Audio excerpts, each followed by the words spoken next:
네, 우리 서로 축복하며 인사하실까요? 네, 잘 오셨습니다. 잘 오셨습니다. 잘 오셨습니다. 네, 잘 오셨습니다. 오늘도 거룩한 주일 아침 잊지 않고 예배 자리 지키신 모든 주의 종들에게 그리스도의 넘치는 은혜와 평강이 함께하시기를 주의 이름으로 축원합니다. 좀 제가 한 화요일쯤부터 이렇게 목감기가 잠깐 왔는데요. 병원 가서 약을 좀 받아서 안 먹던 아침까지 먹어가면서 꼬박꼬박 먹었는데도 잘 안 났는데요. 다른 이상은 아무것도 없어요. 근데 목이 조금 잠겨서 혹시 듣는데 좀 불편하실까 좀 죄송스럽네요. 좀 너그러이 이해해 주시면 고맙겠습니다. 지난주에 우리는 새로운 한 해를 맞이하면서 우리 표와 관련된 그런 주제 설교를 했었는데요. 믿음의 역사로 우리가 함께 말씀을 나눴는데요. 이제 표와 관련된 또 이런 말씀은 2월 첫째 주에 또 다시 한번 또 3월 첫째 주에 한 번 더 이렇게 드리도록 하고요. 우리가 함께 나누었던 창세기 말씀을 또 연이어 묵상해 보고자 합니다. 19세기 프랑스 화가인 외젠 들라크루아라는 분이 있는데요. 그분의 그린 그림 중에 천사와 씨름하는 야곱이라는 그림이 있습니다. 바로 저 그림인데요. 그림을 잠시 좀 보실까요? 잘 보이시는지 모르겠습니다만 저 그림의 오른쪽 하단에 말을 탄 일단의 사람들이 보이는데요. 한 사람이 붉은 옷을 입고 있어요. 붉은 옷은 에서의 별명인 에돔, 불다라는 뜻이잖아요. 그것을 연상시키고 있습니다. 아마도 말을 탄 저 붉은 사람은 지금 야곱을 향해 다가오는 에서를 묘사한 것이 아닌가 그렇게 보이고요. 또 그림 맨 아래 보시게 되면 창과 화살들이 보이고요. 또 자세히 보시면 야곱의 발 아래에도 칼이 놓여 있습니다. 지금 천사와 씨름하는 이 야곱, 자신의 창과 화살과 칼을 내려놓고 지금 자신의 무게의 한계를 깨닫고 전적으로 하나님만 의지하려 하는 그런 마음을 표현한 것으로 보이는데요. 이 야곱의 저돌적인 공격에 천사가 날개를 잔뜩 오므리며 긴장하는 듯 보입니다. 전체적으로 그림 가운데 울창한 나무 그늘이 있어서 씨름장에 긴장감을 높이고 있는데요. 그런데 왼편 저 멀리를 보면 왼쪽 상단을 보면 저 산 너머로 환한 새벽빛이 빛나고 있습니다. 새로운 아침이 다가오고 있는 것이죠. 이 작품에서 제가 가장 인상 깊게 본 것은요, 야곱의 근육이에요. 근육을 따로 제가 크게 담았는데요. 저 야곱의 근육은요, 우리가 헬스장에서 보는 그런 몸짱들을 생각나게 하는 그런 근육입니다. 잔뜩 화가 나 있는 저 야곱의 근육은요, 그가 얼마나 이 싸움에 전력을 기울이고 있는지를 잘 보여줍니다. 저 야곱의 근육은요, 이른바 다른 사람들에게 보여주려는 그런 관상용 근육이 아니고 그간의 고단한 삶을 통해 단련된 이른바 실전용 근육이에요. 그가 걸어왔던 투쟁의 삶, 씨름의 삶이 고스란히 근육에 담겨 있는 것이 아닌가, 저는 그렇게 나름 생각해 보았습니다. 오늘 우리가 읽은 본문 말씀, 천사와 씨름하는 야곱이잖아요. 지금까지 야곱의 삶은 씨름하는 삶이었어요. 태어나면서부터 출생 순서를 놓고 에서와 씨름했고요. 장성에서는 장자권을 놓고 또 형 에서와 씨름했고, 또 아버지 이삭이 노쇠했을 때는 축복을 받기 위해 아버지와 씨름을 했지요.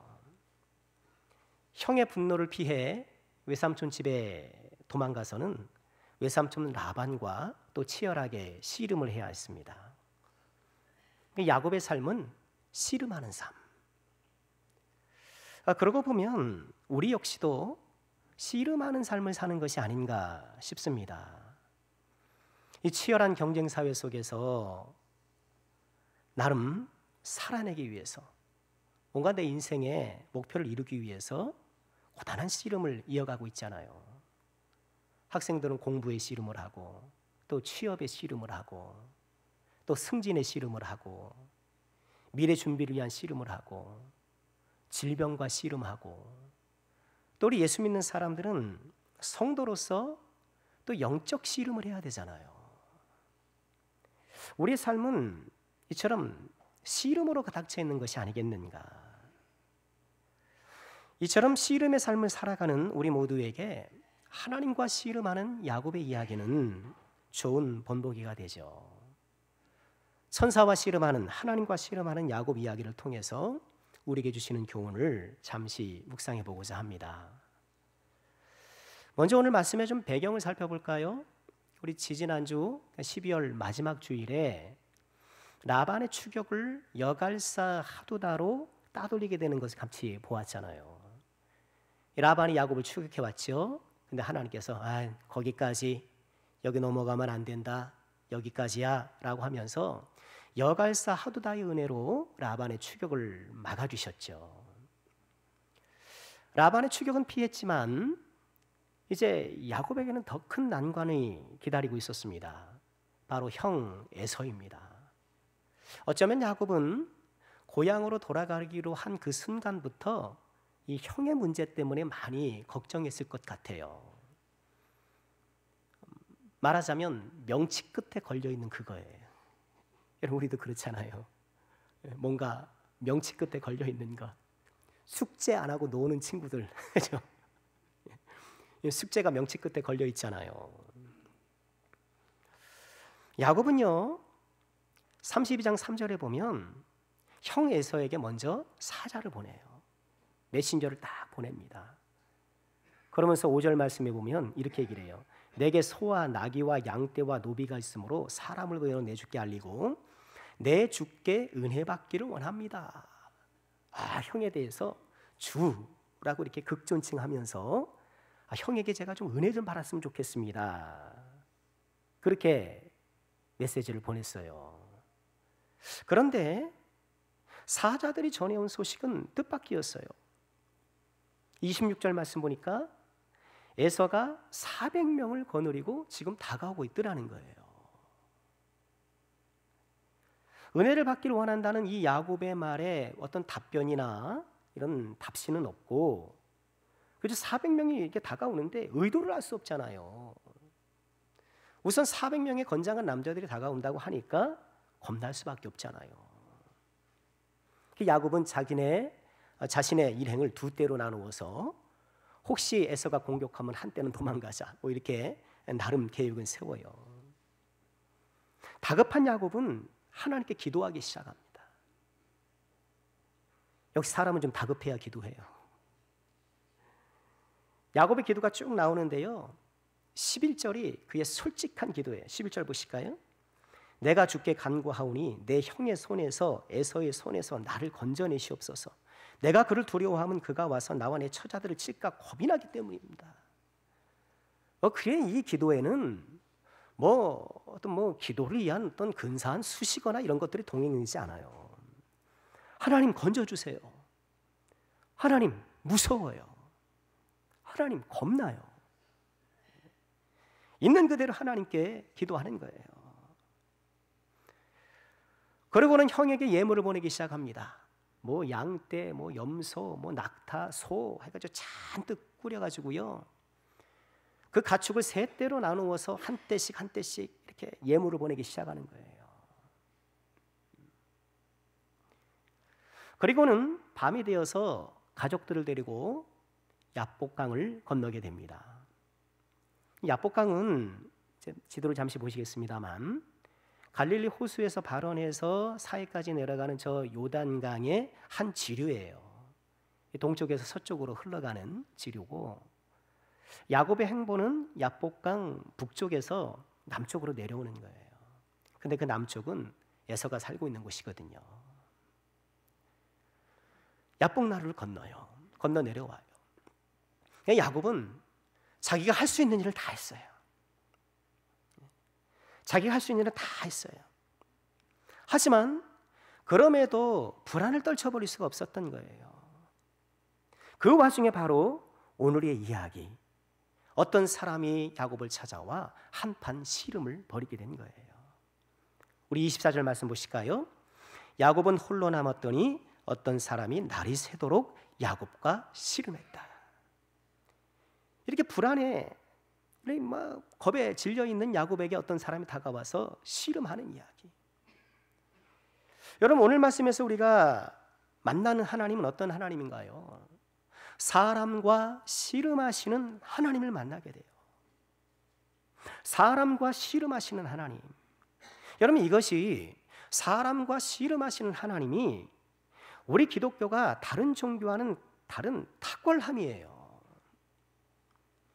세상의 모든 종교는 높고 높은 곳에 있는 신이 사람들의 노력 여하에 따라서 은총을 하사하는 구조예요.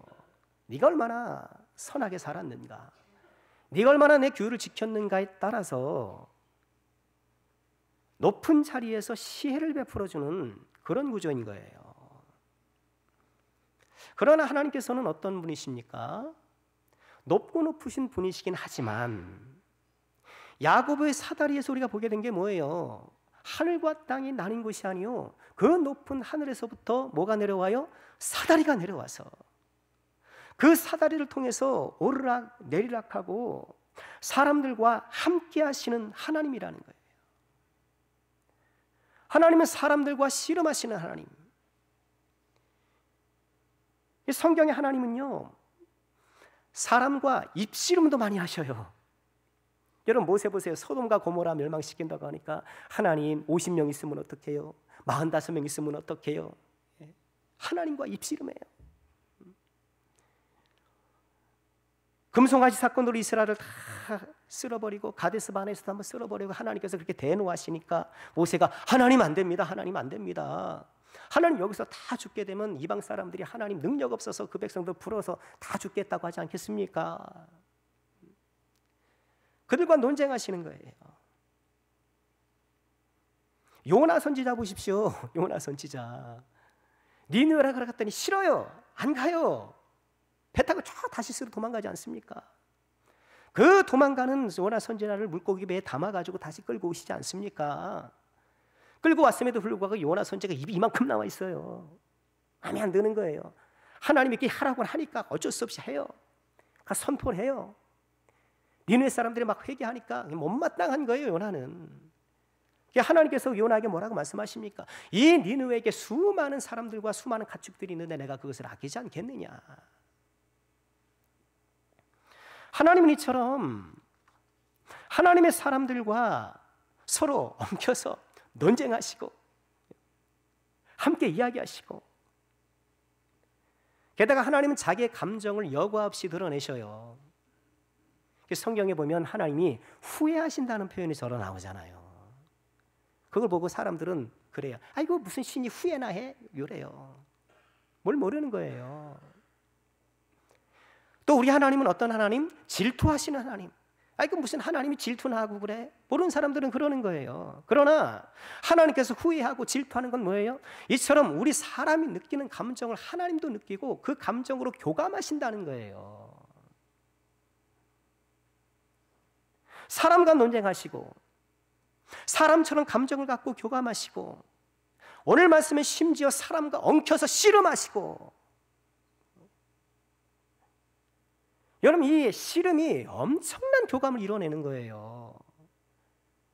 왜 우리 TV에서 스포츠 경기를 보면 두 선수가 막 붙들고 싸우잖아요. 그잖아요. 네?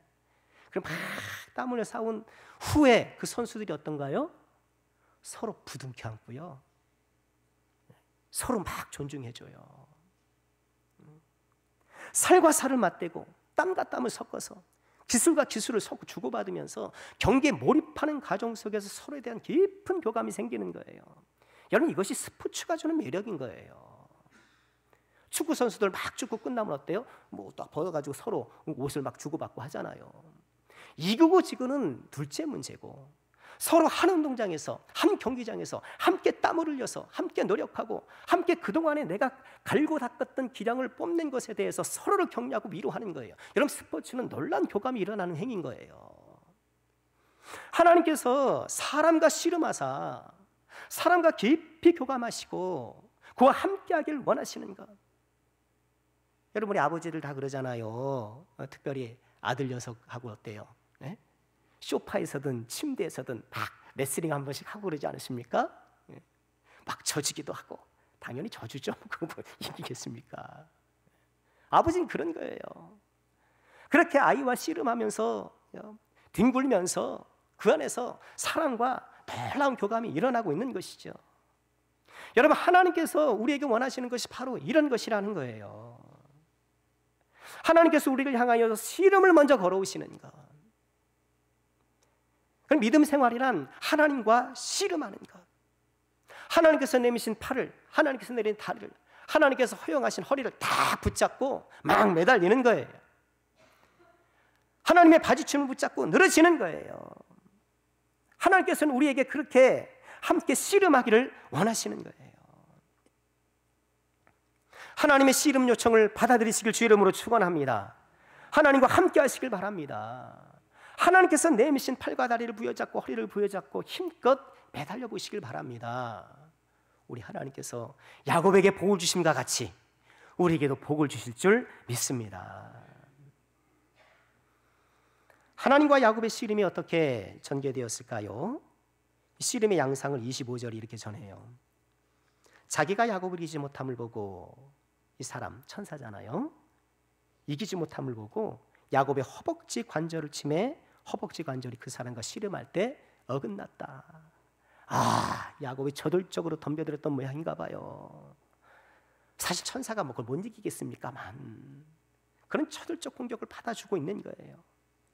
천사의 바지춤 붙잡고 늘어지는 것을 보는 거예요. 근데 천사가 당혹했던 이유는 뭡니까? 26절에 하나 있죠. 이르되 날이 세련히 나로 가게 하라. 이제 날이 훤히 밝아오니 본인은 가야겠다는 거예요. 그런데 야곱은 어떻게 해요? 내게 축복하지 아니하면 가게 하지 않겠습니다. 저를 축복하기 전에는 결코 못 놓습니다. 야곱이 기도의 정석을 보여주고 있는 거예요. 야곱이 씨름의 정석을 보여주고 있는 거예요.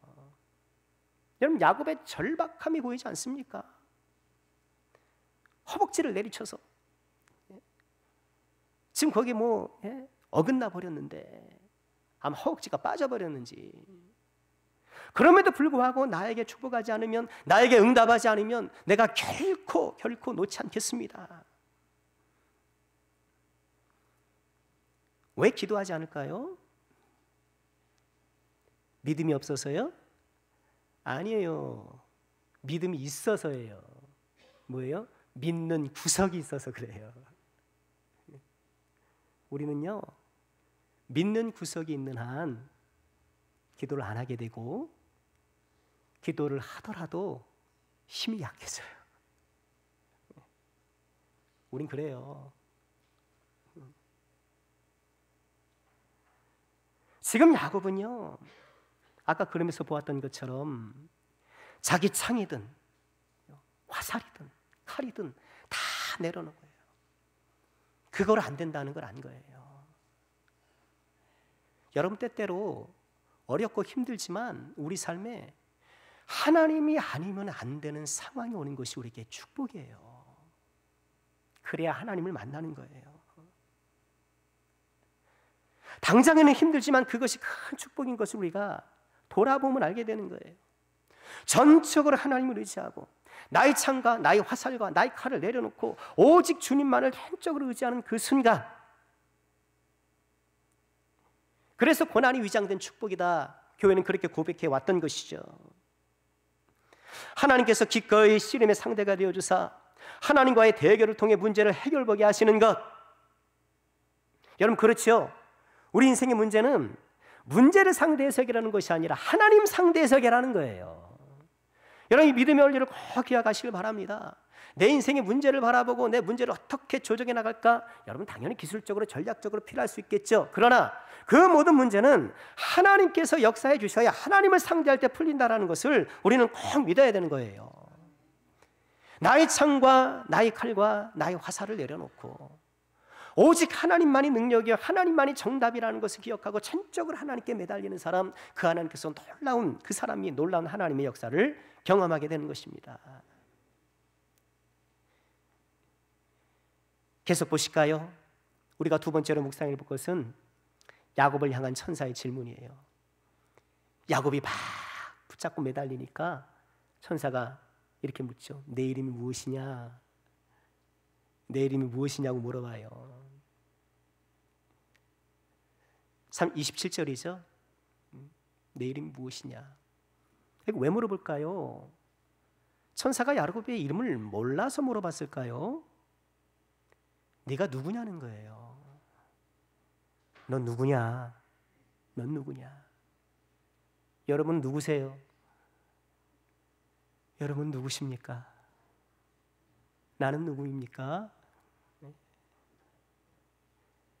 내가 누구냐라는 이 천사의 질문은요, 야곱이 어떤 사람인지, 그동안에 어떤 삶을 살아왔는지를 돌아보도록 하는 질문이에요. 야곱이 대답해요. 뭐라고요? 저는 야곱입니다. 야곱의 뜻이 뭔가요? 발꿈치를 붙잡다, 속이다, 사기꾼.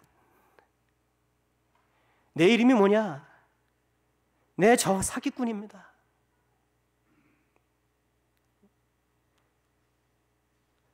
아마 야곱은요, 저는 속이는 자입니다라고 말하는 그 순간 그동안 그렇게 살아왔던 자신의 지난 날들이 필름처럼 지나가지 않았겠는가.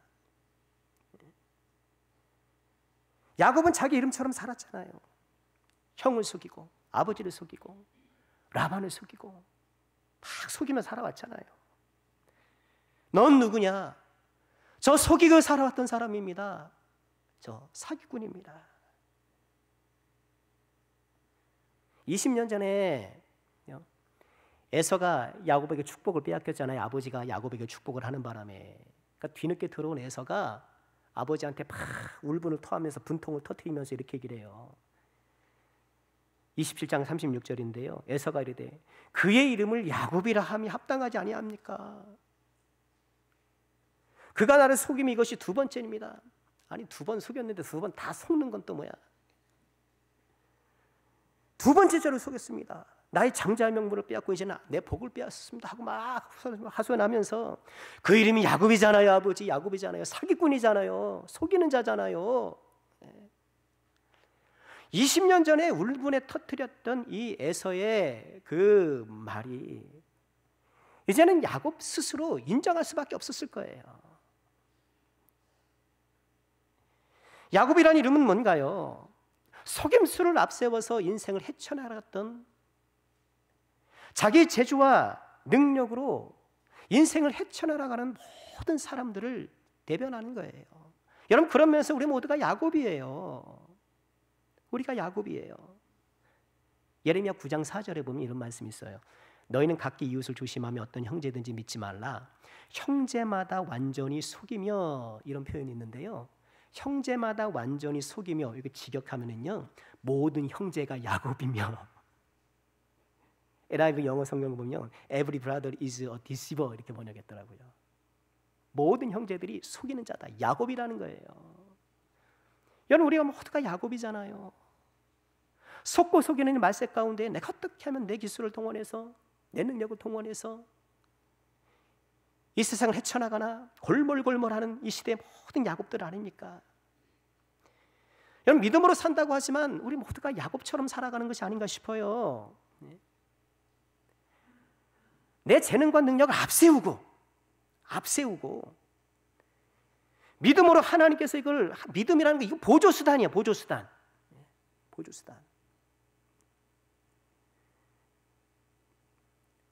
내 재능과 능력을 앞세우고 하나님의 능력을 보조수단 삼아라고 했던 것, 그러면서 내가 믿음 있는 것처럼 스스로 속고 있는 야곱들이 아닌가.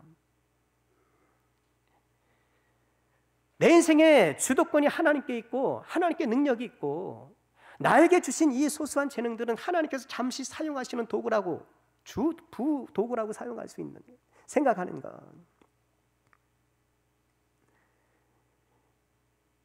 내 이름이 무엇이냐? 오늘 천사의 질문, 하나님의 질문 앞에 우리가 다시 한번 우리를 돌아볼 수 있기를 주의 이름으로 축원합니다. 나는 누구인가? 나는 어떻게 살아온 사람인가?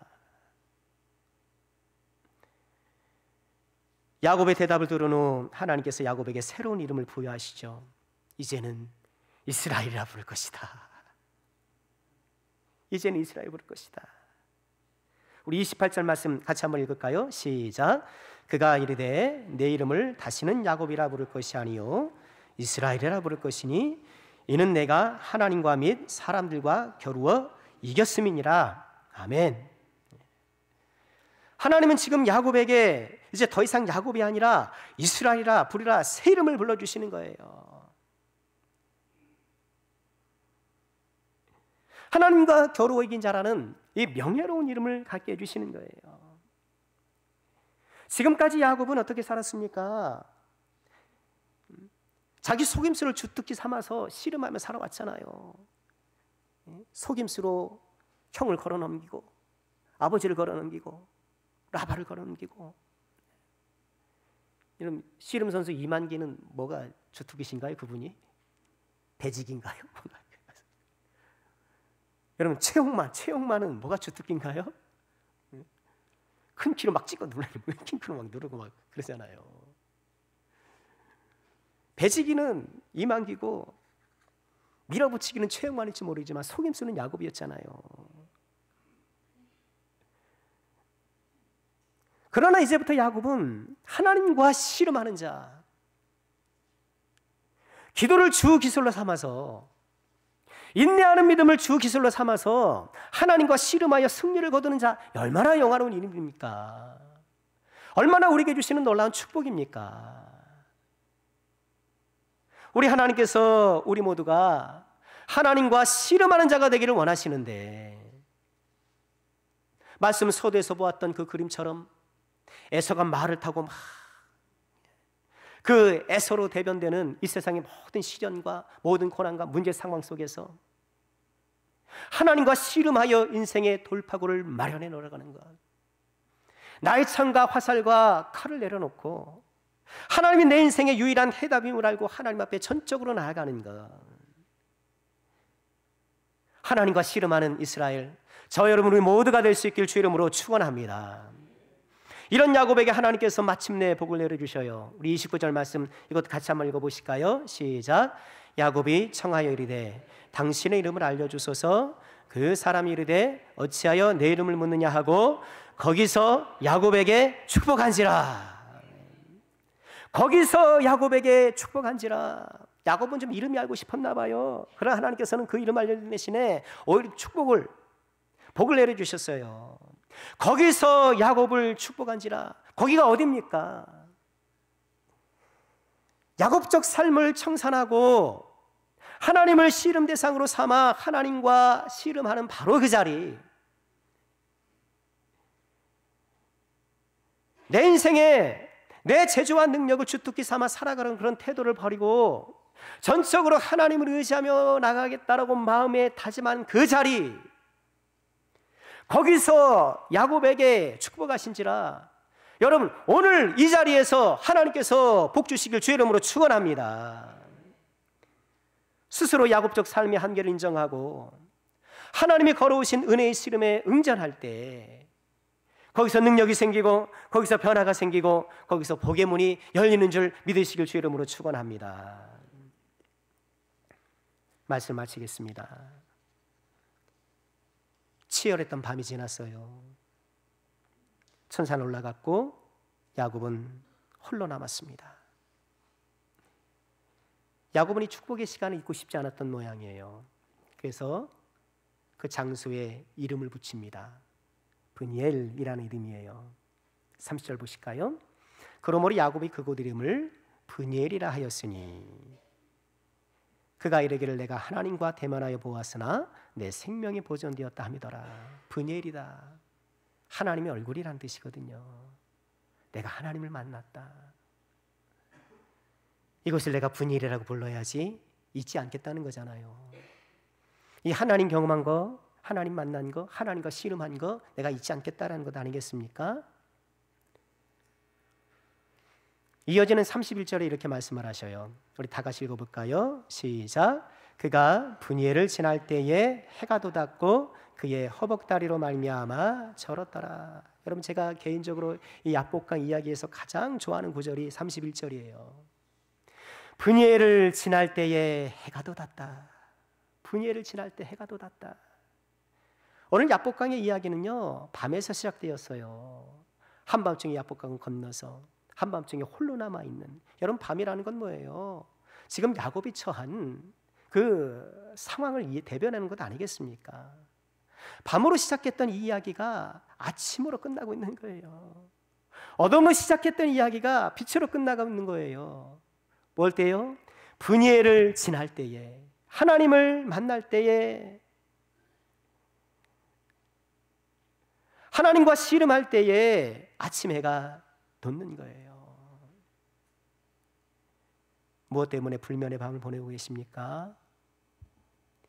2024년 새해는 시작되었고 복 받으세요, 복 받으세요 라고 이야기는 하지만 여전히 명치 끝에 달려있는 그 문제 때문에 잠 못 이루고 있는 것은 아닙니까?